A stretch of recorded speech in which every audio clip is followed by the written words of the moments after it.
Before I even speak on watching the video, I want to speak about my favorite games, 2000s, okay? Off the dome. Last time I watched a video about the old games, I talked about like a game called like Second Sight, and that was a beautiful game. I played Crash Bandicoots like crazy. And then also, what happened in the 2000s? I hope this video goes into depth on this. What happened in the 2000s that made like movies make games about the movie? Like the Spider-Man movies, Burger King had a game, Transformers, the movie, the game. Like, I don't know why they did that, but they were good. Halo Originals, literally one of the best, some of the best things that ever happened. All right, why did games feel cooler in the 2000s? I'm gonna let you guys know how many games of these I have played too. I'm sure he's gonna mention tons of games. Shout out to Extra Mint, this channel.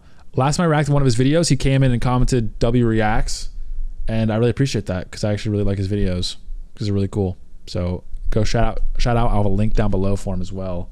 W Extra Mint. From legendary consoles to multiplayer and midnight releases, you might think the golden age of gaming is behind us. Oh, the music! Dude, the Halo music back in the day. Oh! Sorry, it gets me going, bro. It makes me want to run through a wall with my head first. When exactly was it? To get some answers, I had to go back in time myself. Back to an era without endless remakes and remasters. An era where, in many ways, video games reached their absolute pinnacle. But what I found... One thing I want to speak on before we get too crazy in depth in this video is how electric it was when games were not digital. Yes, digital games are better in terms of like, they're easier to deal with. But bro, when you were a kid and you get to like go to a store and try to get a game and maybe it's sold out, and that was really annoying when you were a kid, but it was so electric. It made games feel like, oh, you got it sold out at my store, like I couldn't get it yet, I'm going every day. Like, that was so cool growing up. But then like 2015, 2016, it started. And honestly, it started for me because all these game consoles started doing a thing where the disc, you'd put the disc in and then you have to download it, and it would only be attached to your account, I believe, so you couldn't even give the disc to your friend anymore. Because I remember in high school, my friend would play like Destiny 1 and then he would be done playing it, he got old, and he would give it to me and then I'd play it, and then we'd trade games with each other, and it was like so fun, like a community thing. Bring a fresh new game in that specific GameStop smell of plastic. Oh, yeah. We're on the same page here. We're on the same page here, Pickle. There was kind of unexpected. Not only do I now think that gaming peaked almost 2 decades ago, I actually think you can narrow it down to We Resort in the background, W Poll, I'm pretty sure it's a single year. And the reason for this? Well, there's 3. Xbox 360! Sorry, bro. Sorry. Now, Xbox doesn't have a perfect track record, bro. especially in recent years. Holy in the aura. 2000s, though, they were moving differently. The advertising was aggressive and stylized. Their first Xbox console was had so a bold electric design back then. with Oh, the original Xbox. I'm sorry, bro. He's touching all the parts of my fucking memory balls. He's doing this to the balls of my memory department. I love this. I still have the original Xbox. I did streams playing on some of it. It's so hard to stream it, but it was so fun. I love that shit. translucent special editions. Oh, the green one. Microsoft was hungry to prove themselves, but Oh my the God, I original love it. Xbox had a major flaw. Put simply, it was sitting on shelves still good. It was with the nostalgic. PlayStation 2.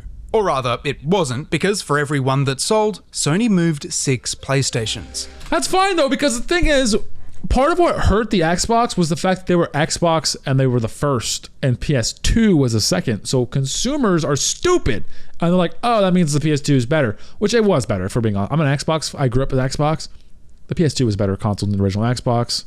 Everyone kind of knows that, for being honest. I really like the Xbox. At the end of the day, they're fucking consoles, whatever. But like the fact that they weren't named, and also ruined it, because that's why Xbox had to be Xbox 360, because they didn't want to be Xbox 2 when PS3 comes out. They were. It's annoying, man. Always being an Xbox girl. That's why we're friends, Pickle. I'm an Xbox guy growing up. Now, Xbox has completely fallen off nowadays. It's fucking complete dog shit, and I would not recommend anyone getting an Xbox. I have an Xbox still, but I don't even use it. It's so bad. Like, a PlayStation is so much more worth. Despite its exclusives and revolutionary hardware, the Xbox ultimately cost Microsoft around $4 billion. It was a cultural hit, but they were still firmly behind PlayStation. If Microsoft really wanted to compete, they needed something formidable, something that actually posed a threat. So, with 2.5 years to spare and all of the money in the world, this is what they came up with. Oh my God. Yep, felt that one in my spine. The year is 2005, and the 360 releases for $299 US. In return, you get one of the most powerful consoles of the decade, and your ticket into the world of HD gaming. Before this, you were largely limited to 480p and bulky CRT TVs. Yeah, Suddenly, you could play Call of Duty in a crisp 720p. Ooh, of course, 720p. to really appreciate the jump, you have to know someone who knows someone with a $4,000 flat screen, but it's still exciting, and things only get better when you turn it on. Much like the original, the 360 has a sleek, futuristic interface with reflective surfaces and glossy. I'll be honest, I think the UI was stylized and I respect it, but it wasn't that good of a UI, bro. It was as a kid, man, I was honestly, I didn't even know what I was doing half the time. I just had to figure out how to boot the game up. And maybe I was just too young or something, or was too stupid, but I didn't really like the UI that much. I think it's probably better than the UI now it is. I think PlayStation has the best UI. New Xbox UI is so ass. Green gradients. At launch, there's no shortage of titles to stick in your disk drive either. Call of Duty 2, Need for Speed Most Wanted, which costs like $200 now for some reason, and my personal favorite, PGR 3. I spent ages playing this as a kid. Was it as good as Most Wanted? No. But being able to jump from Tokyo to Las Vegas and London was crazy, especially with how detailed the maps were. Just look at these environments. This is over 20 years old, but when you compare it to Forza Horizon 6, the gap doesn't feel nearly as big as it should. And honestly, one of these looks a lot cooler than the other. I found that with a lot of games on this console. The 360 era had this distinct aesthetic and energy that modern titles simply don't have. Games felt cool. Xbox 360 games had the contrast filter jacked up. They just had that shit stylized. I feel like nowadays, I feel like this era of gaming is this era of trying to be photorealistic that I think will go away. But I really liked the limitations that the 360 devs had to where they made things to be more style than photorealism. I think that we'll probably go back to that. And I think indie developers are going to kind of lead the storm on that because it's not really worth it. We're seeing a lot of games that are, you guys hear that? Fucking lightning? Okay, let's start. The gods are mad at me for pausing. Because they looked cool. How GTA 6? GTA 6 is a special example where it's supposed, that's one of those games, it's supposed to get better and more realistic. But I feel like too many games are trying to do that. That's all I'm saying. There was a place for the stylized game. And into these gritty, stylized visuals. And racing games had this edgy underground feel to them. Today, you can pretty clearly notice the difference. So why is that? Well, let's have a closer look at Need for Speed Most Wanted. The original release from 2005 looks completely different to any modern racing game. The first thing you'll pick up on is the lighting. Every source emits this another game too, and I hope you guys know what I'm talking about. The Burnout was so good. It was a racing game where you tried to crash and you would try to see how much casualties you could cause. It was really fucked up, honestly, but it was so good. Me and my sister played it all the time. So good. Ethereal glow, oncoming traffic, street signs. It's almost overwhelming and impossible. I think I had this game on DS too. Am I tripping about that? This is called Bloom, and it was everywhere in the mid-2000s and early 2010s. Developers used it to make games feel more cinematic while working within the hardware constraints of the time. It allowed them to soften the lighting and disguise Unreal Slap, yes. Unreal Slap, I don't love. I don't love the I think Unreal is a good engine or whatever, but people using it in weird ways. Detailed environments by blending imperfections together. It's one of a few reasons these games seem to hold up so well today. Without it, all of the low-res models and textures would be fully exposed. Naturally, it wasn't just a technical choice. Having this dramatic, over-the-top lighting added intensity to otherwise normal scenes, pushing the atmosphere of certain games closer to that of a 2000s action movie. Bloom had its downsides though, and it led to many titles having this washed This game looks really familiar. Why do I know this game? Out aesthetic and areas that were emitting ridiculous amounts of light. Go back through Gears of War and Halo 3 ODST. I never played Gears of War. There is no reason for this hill to be brighter than the sun. Overall though, this is making me want to do a stream. Sorry, it's kind of off topic. I want to do a stream where I beat every Halo, start to finish, 1 through 5, in one stream marathon.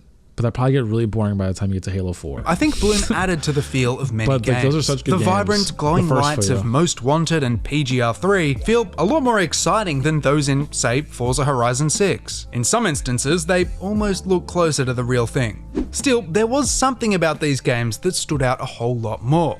I just didn't realize the scale of it until I loaded up GTA 4. The game is just I never played this game. brown. I wasn't allowed. Like, even in the middle of the day, there's this yellowy tint over everything. If you're subscribed, you probably already know what this is, but for those of you that are new around here, welcome to the channel. Should I This play is called GTA 4? the piss filter. From 2005 to 2013, you'd be hard-pressed to find a AAA game without it. Need for Speed Most Wanted, Gears of War, Resident Evil 5, Deus Ex 3. What's even stranger is that it kind of works. Sometimes.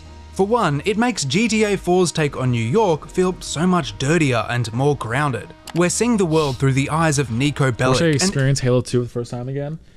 I feel like you can. I feel like I did it like a few years ago. I replayed Halo 1, 2, and 3, and it felt like I was experiencing it again for the first time because it's been so long. Like I waited like 10 years. Like I played it as a kid, and then I played it again like I was like 22. And I feel like I could wait like till I'm like 30 probably, and then replay them and it'd be like a fucking brand new experience. Like, not brand new. Like I know generally what happens, but it's still fun to jump back in. Halo 2, I think, is one of the greatest campaigns in game. Like in game. I love, like, Halo 2's story is genuinely so fun. I love Halo 2. My hottest take on Halo is I think Halo 2 is better than Halo 3. And I didn't really like Halo 3 ODST that much. Ex-soldier who is deeply traumatized and stuck in a cycle of violence and depression. It makes sense that there's this yellowy brown haze over everything because it matches the bleak tone of his story. People have actually made mods that remove the filter altogether. Oh my God. While it does look a lot cleaner, you definitely feel the mood shift. I don't like that. I feel like this looks like the graphics are worse. This looks like a demo build. Absence. When you're going in from like dark the and stylized gloom, to more neutral in tone. Anyway, as this I looks got deeper stylized to where I don't even notice the graphics are bad. Into GTA 4 and frankly all of these games, I started to notice something else. Not only did they hold up surprisingly well visually, but I kept finding details and gameplay features that we haven't seen since. Like, stuff that was impressive back then was somehow still impressing me 20 years later. I've never played We'll come back Uncharted. to that when we get to the next console, because the games weren't the only thing that made the 360 special. What Microsoft did with this slab of parts and plastic started the single most chaotic period in gaming history. Oh! Oh my god! No! Get the camera!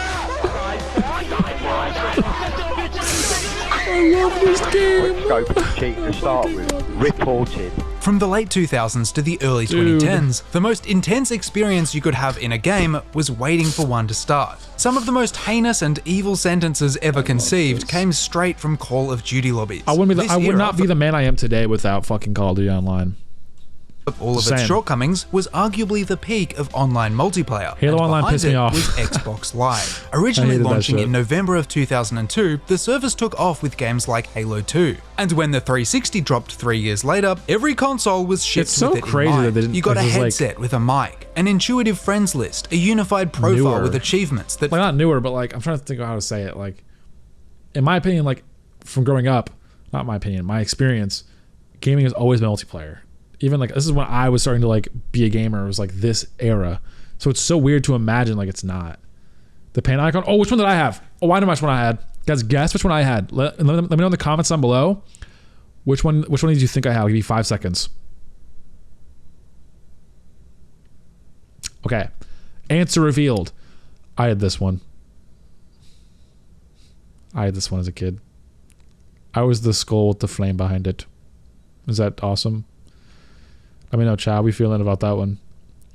Oh, I will say though, the coolest people had the dog. The coolest people had the dog. I'm gonna be honest, bro. This one was Aura. This one is Aura. This is some unk shit. This is like what all the dads had. Like this is the dad shit. This is the dad shit. The girls had this one or the panda. I had the monkey. The monkey was chill. The monkey was chill, but this one was like the most. These guys were the most fun to play with. This was the guy that would destroy you in a COD lobby and piss you off. This was me.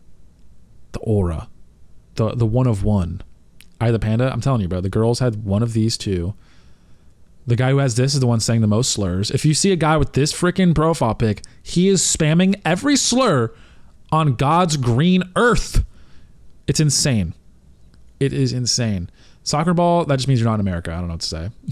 You're just not in every game. This is all very standard now, but at the time it was huge. Microsoft made online and party-based gameplay accessible to millions of players. For the first few years, the only real limitation was the amount of games available. And then 2007 happened. Oh my god, don't do this to me. There's a I'm lot gonna to start cover crying. here, but for now, I'm This only music, going to bro. talk about 2 releases. 2007. Halo 3 and Call of Duty 4 Modern Warfare. When Halo 3 released, it was a cultural event. The midnight launch saw thousands of people queuing up in anticipation, and it sold over 3 million units in its first week. It was so successful, News in mentioned. fact, that people started blaming it for the sudden drop in movie ticket sales. So, Oh my looking back God. 20 years later, was this That is really awesome. something worth lining up Dude, for? growing up, I had the like metal case version of Halo 2, but I was like 6 years old when this game came out, so I wasn't playing it instantly as it came out. I probably started playing when I was like 9. But yeah, I was a little too young to be hopping on with COD Forge, or Halo theater and COD. mode, split screen, and an incredible campaign at launch, there was so much to do right out of the box. Like the 360, the game was designed to be a social experience from day one. Forge and file share let you test and create Forge maps was really for good other too. players, and through theater mode you could replay matches from anyone's perspective. Before long, an entire community developed around these features, with machinima, custom maps, and an explosion of content on YouTube. Halo 3 was so popular that it more or less became the reason to own an Xbox 360. For me at least, it was the first Halo title I ever played, and pretty much my only motivation to stick with Xbox first was for Halo the last 2. few generations. Yes, I have the Legend achievement, no it's not a big deal. Either way, Halo wasn't the only heavy 2's hitter for better, Xbox sorry. Live, and in say it. 2007, its rival put out an absolute banger. 50,000 people used to live It here. was such a good game too, bro. Now it's a ghost town. Call of Duty 4 Modern Warfare changed everything. For Pripyat, years, military Ukraine. shooters had been stuck in the past, this so much mostly better? taking Got me a place pickle. during World War II. Modern Warfare, though, was set in the The reason why I think Halo 2 is better, I understand Halo 3 has more content, more weapons, more maps, whatever it is, blah, blah, blah. Halo 2, story electric. And I just have so many nostalgic memories where me, my father, and my sister are playing split screen lockdown. Just us three, just playing that map on repeat. And that's the only time we ever played games together in my entire childhood. And it was so electric. It got my sister, who like literally hates video games. She hates video games. That's probably the last video game she's played is Halo 2 when we were 10 years old. But that was the one game she'd lock in on and get fucking real with.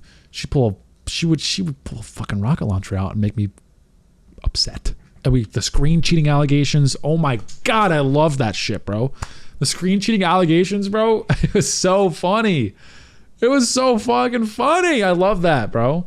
I have a nostalgia for Halo 2 because that's like the family game for me. Like that's what we played. near future, meaning the combat and storyline was completely different. COD I played Take with the my mission cousins. all gillied up, for example. It was Gillied slower up. and stealthier than the traditional ass run mission. and gun approach of the genre. The campaign as a whole was a massive hit, establishing long-running characters like Captain Price and Soap. I mean, they're still around to this day. Yeah, but Despite they're all of swapped this, it was the multiplayer that really stood out classic here. CODs It were had this so really good. satisfying progression system. The way you unlocked guns, Never played games with attachments, me? and Yeah, perks neither, really. was It was that smooth one and game, that's it. rewarding. It was also the first title to feature the prestige system, meaning there was even more of a reason to stick around and put in hours online. And putting in hours online was exactly what It was people so did good. with these two games. Together, their release marked the beginning of a generational run of online gaming. Modern Warfare 2, Dude, Modern Black Warfare Ops 2, 2. Halo Reach. I think Modern Warfare 2 was better, and Black Ops 2 I think was the best. I think Black Ops 2 perfected Call of Duty, and it won't be better than that. I think a lot of people think Black Ops 3 was the best. I didn't like Black Ops 3, to be honest. I thought all of it was ass other than the zombies. Black Ops 2, just literally like just the greatest like campaign, fire, multiplayer, unstoppable, zombies, classic. Like everything was perfect about that game.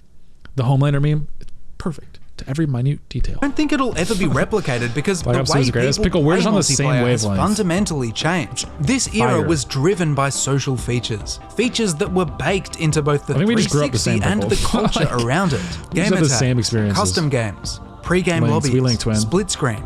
You could tell a lot about someone from their profile picture alone. Yes, we've Today, been over these this, more we've been over this. casual experiences have slowly Chat, I was this guy. My username was Junior Killer. Okay, but to be fair, my name was Junior Killer because my name is Jake in real life. Jay. My father's name is Roland, and we shared the account because Xbox Live costs money. So it was JR Killer. Cinema. I was Junior Killer. If you saw me in a lobby, that was me or my father. And if I was winning, it was me. If I was losing, it was my dad. Started to disappear. Games like COD are inundated with constant meta updates, guides on the best attachments, and a general anxiety about efficiency and competitiveness. Whatever it was that made I'm at fault for that. I did the same thing. It's just hard not to anymore. Era so memorable, I think it started and ended with the Xbox 360. It did. Hey guys, Extra Mint the editor here. Not gonna waste your time with a whole ass ad read, but if you like free stuff and a lot of it, the guys over at GamerSupps are having a pretty crazy sale. As of right now, almost all of these rewards are still available, so you can get free clothes, Extra Mint, bro. cups, and Use more code Extra Mint. starting at just one tub. Let's say I wanted to try Goof Juice or the Yogurt Effect by Cold Ones. With code Mint, I'd not only get 10% off, but I'd also get a free making. And when Microsoft discontinued it in 2016, it marked the end of something special. So many of the features that made it legendary was simply they ended it as soon as Trump came into office. Coincidence? I think not. Left behind with the Xbox One. There was less of a focus on gaming for some reason. Right. So stick with 360. That's your message. If you don't, like it. If you have zero access to the internet. The charm of the 360. Dude, they really. I like. It's gonna make me mad thinking about Microsoft and their fumbling of the Xbox. How do they go from the 360 to the Xbox One and think that that's gonna work, bro? They had it. They had the game. They were the gaming. Everyone wanted an Xbox 360, and they went Xbox One. This is Netflix watcher. Like what? Why? They're like, oh, if you don't have internet, you can't even fucking play on the console. Like it's useless. The whole console meant to be a TV. Like why, bro? Why? It makes no sense. I got it, and it was ass. The way I'd hit the Ring of Death so often, I need to touch grass, same. But me and my dad's kind of like a tech kind of guy back then. We would order Red Ring of Death Xboxes for like $30, and we would fix it and like mod it up, allegedly. And my dad would mod it up allegedly to allegedly have burnt disc, allegedly. Not to like cheat in games, but just to like get games allegedly that would be for a lot cheaper than the money they cost allegedly. Avatars, UI, and player-first customization was all but phased out. For me, this felt like the last time Xbox knew what they were, and actually had a strong identity. They had Mii's, bro. I feel like they had Mii's, like the Mii's were cool too. And like they copied Nintendo on that shit, but like it was smart, and they got rid of all personality. The future. The numbers speak for themselves, and none of their other consoles have come anywhere close. But by itself, the 360 doesn't prove that gaming peaked. It only gives us one piece of the puzzle. You see, following its success, the pressure was on Sony to reclaim their territory. They didn't know it yet, but they were about to enter the most intense console war the industry had ever seen. At one point, it would be so close that only a few thousand units separated them. That brings us to 2006, when Sony finally gave its answer to the 360. PS3. The PS3, I never had. People love to compare this thing to the Xbox, Xbox, but they were two very different consoles. On paper, the PlayStation was more powerful, having an insane array of story-driven exclusives. Even playing through them now, I'm shocked at how good they still look. The truth is, though, PlayStation had set themselves apart before any of this hit shelves.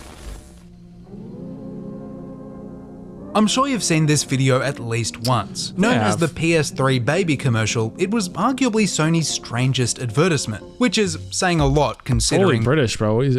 I can't even say— how do you say advertisement? It was arguably Sony's strangest advertisement. Advertisement? Is that how British people say that? Holy hell. Advertisement. Which is saying a lot considering their history. I just never heard that before. The video itself is relatively simple, starting with a doll sitting in a windowless white room with a PS3. The camera slowly zooms into its eyes, which flash with color before starting to cry. The PS3 begins to hover and the ad abruptly ends. Who was it for? Why was it part of a $150 million campaign? I have no idea, but if the point was to get people talking, they succeeded. And it was far from the PS3's only weird advertisement. Have a look at these print ads, which are equally surreal and nonsensical. A bleeding chess piece, an eye in an orange peel. Others were a lot more straightforward, and I think the coolest one by far was the Universe of Entertainment ad. I'll remind you that this was done 20 years ago with no AI. If it wasn't for the Halo 3 Believe campaign, I'd honestly call this the GOAT of gaming commercials. Anyway, after a year of advertisements, rumors, and hype, the public finally got their hands on the PlayStation 3.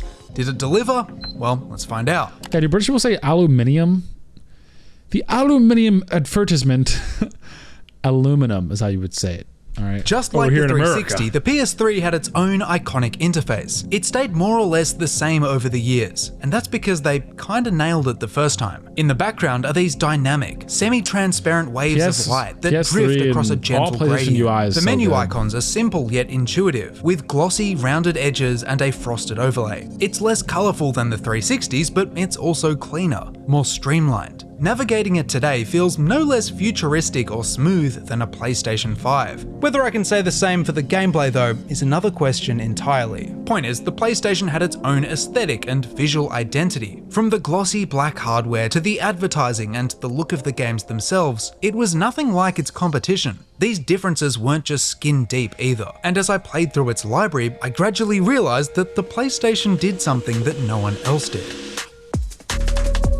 But first, there's something we need to talk about. While I was writing this video, Sony made an announcement. From 2028 onwards, PlayStations will no longer use physical game discs. I don't really like use physical game discs, to be honest, anymore, but I do think it's dumb to just like completely get rid of them. I do see a point to having them. I'm not necessarily like, oh, I'm a truther for it, I'm using it all the time, but like, it is still valuable. Meaning, new releases will exclusively exist as digital licenses. To make things even more confusing, both the PS3 and PS Vita's online stores are being shut down. It's ironic because they're asking us to trust an all-digital future, while simultaneously showing exactly why you shouldn't. The worst part is, it isn't even surprising. I mean, they've been putting less and less effort into physical media for years. Remember when boxes came with instruction manuals, guides, artwork, character bios? This was standard stuff for like a decade, regardless of whether you bought the deluxe or special edition. Going through all of these old games again, I found so much cool stuff tucked away into the left side of their cases. Red Dead Redemption 1 has this amazing full color map. GTA 4 has a comprehensive guide to local eats and sightseeing. You know what GTA 6 is gonna have? Nothing. Like, literally nothing. It doesn't seem like much, but it made these games feel like complete packages. Guys, we have to understand, Rockstar is a small indie development company. It takes them a long time to make a game and they don't have the funds to afford discs. Not only did you have access to all of the gameplay and content from the get-go, you also got a little something extra on the side. Naturally, all of this additional printing was the first thing to go when digital sales took off. Today, you'll find nothing more than a safety leaflet and some legal information. Hell, I bought Red Dead Redemption for my Switch, and the only paper in there was a game code. This could have been an email or an Instagram DM. Going back to PlayStation's announcement, I think a lot of people are missing something particularly concerning. See, when you bought a game like this in the 2000s, you bought the entire experience. There was usually no roadmap, no core features locked behind a paywall. The pressure was on studios to ship a complete product on a disc at launch. If everything's digital though, there's more room to drip feed updates and content, and treat games like ever-evolving live services rather than finished titles. I didn't need an internet connection or even an account to play most of these, and yet I could still boot them up and enjoy the full spectrum of content. I don't want to draw any conclusions too soon, but this alone made my experiences with the PS3 and 360 a lot smoother than their modern counterparts. Anyway, actually owning the games I bought was only half of it, because once I started playing them, I noticed something far stranger. Red Dead Redemption was the first title that really grabbed my attention. Considering the age of the PS3's hardware, I wasn't expecting all that much, and the blurry, pixelated visuals were hardly surprising. What was surprising though was the fact that there's some things this game does that this one doesn't get close to. The more I played, the more I noticed details and mechanics that had no business being in a 16-year-old game.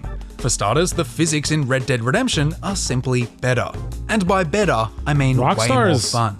Just compare the way the characters jump. Really good. John puts in 110% regardless of how pointless it is, while Arthur looks like those TikToks of people who never learned how. I hate how he jumps. He can't even jump vertically. The next discovery I made was at Armadillo's Saloon. Like, realistically, why do you need to jump vertically? I played Red Dead Redemption 2, there was never a time where I was like, I wish I could jump up and down right now. When John Marston gets drunk, they don't just slap on a filter and call it a day. Instead, this hilarious ragdoll movement kicks in, and you have to actively fight gravity to keep him upright.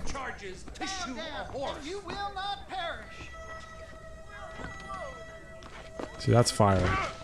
This level of detail also extends to your enemies, who have their own range of unique and impressive animations. If you shoot someone's kneecaps, they'll respond as if you've shot their kneecaps. If you shoot someone on a ladder, they'll actually hang onto it and flail around, rather than just falling off like in Red Dead Redemption 2. In many cases, this made the basic gameplay loop of Red Dead 1 a lot more enjoyable than its sequel prequel. I found even the most basic movements were so dynamic and entertaining. While the second is better in almost every other way, the fact you can compare them at all is crazy. And the same goes for GTA 4. It has this complex fighting system that's nowhere to be seen in 5. It's complex fighting? And all of the NPC's movements are expressive and over the top. If you, say, crash into someone, they'll go flying out of their windscreen. People react realistically to where they've been shot. It all seems pretty trivial, but it changes the feel of everything. Each encounter feels... Hey, we got a fucking expert over here. He's been shooting people and a little more chaotic and unpredictable. To me, this period of game... You know, another game too was really good, honestly, was Watch Dogs. I actually really liked Watch Dogs 1. Struck the perfect balance between realism and fun, exaggerated gameplay. Now, sure, these are both games made by Rockstar, and they do use the same rage engine for their physics. But they are the exception, hacking and I found the entire so PS3 generation had this obsession with tiny details. The enemy animations in Uncharted, the destruction in Killzone 2, The Last of Us, the entire game. Seriously, I was playing this back and noticing something new every time. The way Joel shields himself. I never played Harry Potter. I was never into Harry Potter. I was a Star Wars kid. I played Lego Star Wars a lot. I love Star Wars, but Harry Potter? I loved fucking up streetlights and just watching. I loved fucking up the traffic lights. I think that's the same thing you're talking about. The traffic lights. I loved making the traffic lights go all green and seeing how the cars would crash into each other, and then having the cops come try to arrest me, and I do the button to make a citywide blackout happen, and they're like, what the hell? And then I'd run around. Dude, I loved that shit. Infamous was W game. That was a PlayStation only though. I couldn't play it.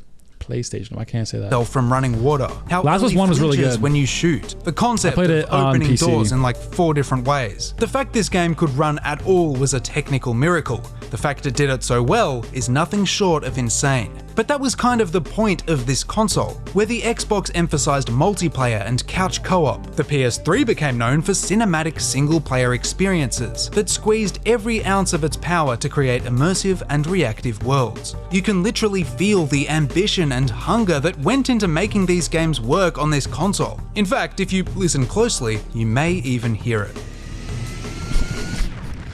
Yeah, those consoles had a fucking fan on them, bro. But was it enough to beat out the 360? Was loud. I think the answer to that is yes and no. Despite Sony's massive lead with the PS2, both of these consoles sold around 80 million units. And I thought Xbox beat. That's crazy.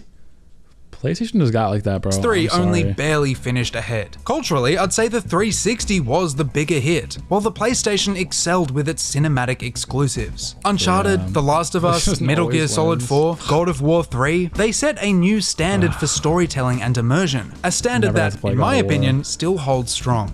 Now, there's one company I haven't mentioned yet, and Nintendo. That's for good reason. Dude, the Wii beats all of the, like, I think that thing sold like 200 million. While like, these two were duking it out in the mid to late 2000s, the competition suddenly changed. They were no longer vying for first place, because that spot had already been taken. And this time, it wasn't even close. It's November 19th, 2006. The PS3 released just 2 days ago, but One thing I want to say before he starts talking, maybe he spoils it. On the business side of the Wii, it like wasn't as much of a success as people think, because yes, they sold the most consoles of any console of all time at that time, but nobody bought any games. People just got the Switch Sports, but I'm pretty sure it came with, or that was like the one game you would get. I can't remember. You get Switch Sports, and then no one got anything else because Switch Sports was so, or not Switch Sports, sorry, Wii Sports. I'm sorry, I should shoot myself. That's my fault. Wii Sports.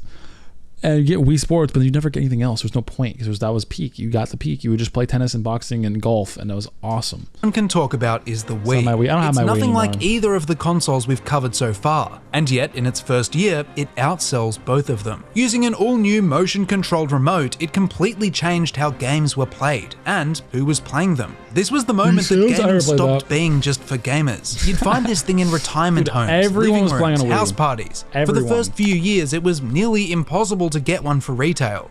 And that's why I have one here today, to see if it was really worth the hype 20 years later. The Nintendo of the 2000s was nothing like the Nintendo of today. Other games that were good though, Mario Party and Mario Kart Wii. But I didn't play those a lot, but I remember those were good. Like I know those were like fire games, but there wasn't like a ton. You feel it the second you turn on the Wii. Unlike the Switch 1 and 2, the interface is a lot more than a handful of squares. It's colorful and playful, arranged to look like a selection of TV channels. Icons and selection. I'm not saying that there wasn't good games. To be clear, I agree. You guys are naming games. I'm like, okay, these are good games. But the truth is that people didn't really buy them as much. Like, there's like 200 million consoles, I'm pretty sure. It was a crazy number. Maybe not 200 million. Maybe it's like 130 million, whatever. Way more than any other console. But a lot of people were normie as fuck, and they only played Wii Sports, and that's it. So, like, they didn't sell as much, like, money. A lot of these consoles only really make a ton of money on the game sales. Like, the actual hardware, usually it's, like, at a loss or at cost or a very small profit. So they sold a lot, but they didn't get to sell a lot of games because a lot of people just didn't. Have cool blue tones and glossy gradients. Animal Crossing and this, of course, wasn't an accident. With the Wii's clean and approachable aesthetic, Nintendo set itself apart from Xbox and PlayStation. And Nintendo weren't the only ones doing this. At the time, you saw this philosophy across a lot of non-gaming products. I love this aesthetic. Operating systems like Windows Vista and Mac OS X Leopard had a very similar style and goal, aiming to make technology appear friendlier by using vibrant colors and tactile designs. I actually think this trend has a name now, something to do with fruit, but that's beside the point. Whatever it's called, this style can be found everywhere on the Wii. Hell no, you got the fruity OS, bro. Hell no. It's in the games themselves, placing an even greater focus on lighthearted, low-stakes gameplay. Look at Wii Sports Resort, with all of its rounded edges and fine accents. Was not my favorite. Revisiting the Wii as someone with a Switch 2 made me realize how much of this stuff I missed. This console has character, while the Switch feels like little more than a vessel for games. Some of you might like that, and that's cool, but what's wrong with including stuff just for the sake of it being fun? Things like Mii's didn't revolutionize the gameplay, but they offered you a great way to personalize your console. But they have Mii's, don't they? I thought they had Mii's. I've made at least 30 videos on this aesthetic.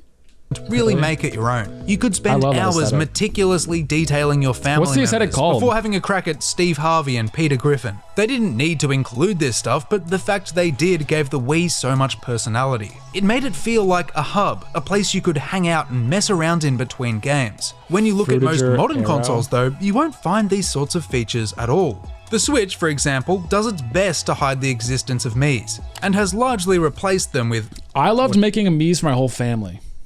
And then putting them in a fucking prison cell. Whatever these are. But let's move away from the console and start looking at the controller. My mom to truly appreciate this go in the thing, prison you need cell. to understand that making it was incredibly risky. Motion controls just didn't really exist in the early 2000s, and they had no way of knowing whether they'd succeed or end up with another Virtual Boy situation. Nevertheless, Nintendo went ahead with it, and suffice to say, it paid off. Every console came with a copy of Wii Sports. Yes, I was right. Anyone so of no one bought any games. Could immediately understand how the controller worked. That's why games like Wii Bowling and tennis became so iconic. The barrier to entry was basically non-existent. And I gotta say, the motion controls still feel pretty responsive. Using them now is just as straightforward as it was 20 years ago. There's a surprising amount of nuance to the movement, and even really slightly tweaking your wrist can make all the difference. That being said, a clever controller doesn't fully explain the Wii's dominance. It managed to beat both the PlayStation 3 and Xbox 360, despite being significantly less powerful. So, in a world where everyone wanted games to look like this, how did Nintendo come out on top?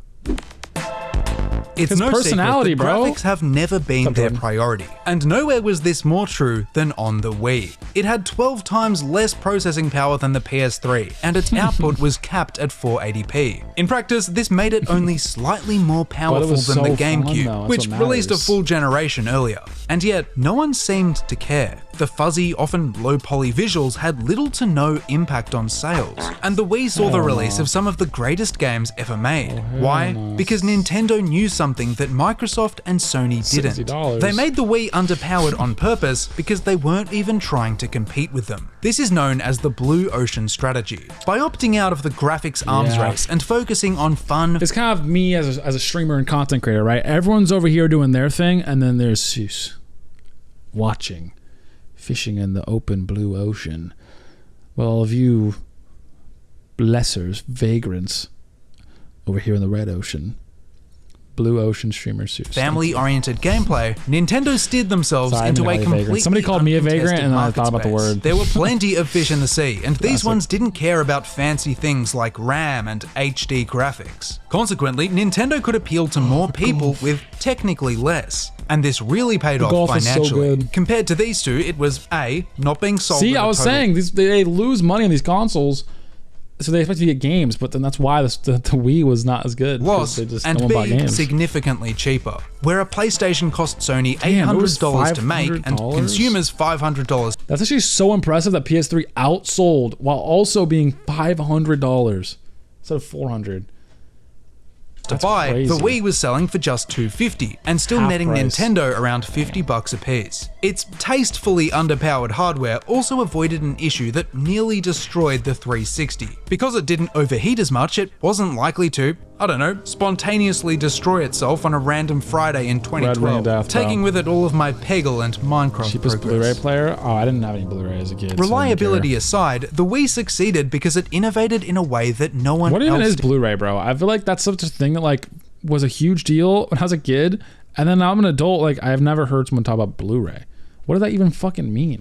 And best believe its competitors noticed. Over at Xbox, they spent billions trying to recreate the magic with the Kinect. PlayStation made their own Move controller with a weird glowing bulb on it. To cut a long and painful story short, neither Microsoft nor Sony managed to replicate what Nintendo achieved with the Wii. To this day, it's still the most experimental success story in gaming history. Didn't the Switch outsell the industry Wii, has changed a lot since these three were on shelves. Yeah, the once fierce competition between Sony and Xbox fizzled out a long time ago. And frankly, it seems like the only loser was the consumer. The jumps between generations feel smaller than ever, as neither is motivated to push boundaries in the way they once did. Instead of new, experimental ways of playing, we're looking to actively lose features with the next wave of consoles. At this rate, you can wave goodbye to disk drives, local multiplayer, physical ownership. Sure, they'll be able to ray trace the hair on someone's balls, and they'll be infinitely more powerful than these old things. But I don't know. Going back and playing these made me realize something. I don't think the 2000s was the peak of gaming because one console or another won. I think it was because all three companies hit their creative peak at the exact same time. The Xbox 360 made what was quite possibly the best multiplayer ecosystem to date. Sony's PS3 pushed immersion and detail further than anyone. And as for the Wii, well, it single-handedly reinvented how games were played. I'd argue this was the only generation where you couldn't go wrong no matter which console you chose. That's 7th gen? Each of them offered something new with their own identity and aesthetic. Gaming felt cooler because the systems themselves did. In my eyes, they haven't taken a leap this big ever since. But hang on, what about that thing I said in the intro? That thing about finding the single best year for gaming? Well, I kinda have two options. I could tell you that after going back and revisiting all of these games, there's simply no such thing. That it's subjective and only an idiot or a YouTuber would imply otherwise. Or I could tell you the truth, that there was one year that stood out to me. One year with an unrivaled roster of games, and 3 legendary consoles to play them on. What's your guess? Oh, I was gonna say 2007. I was gonna say that.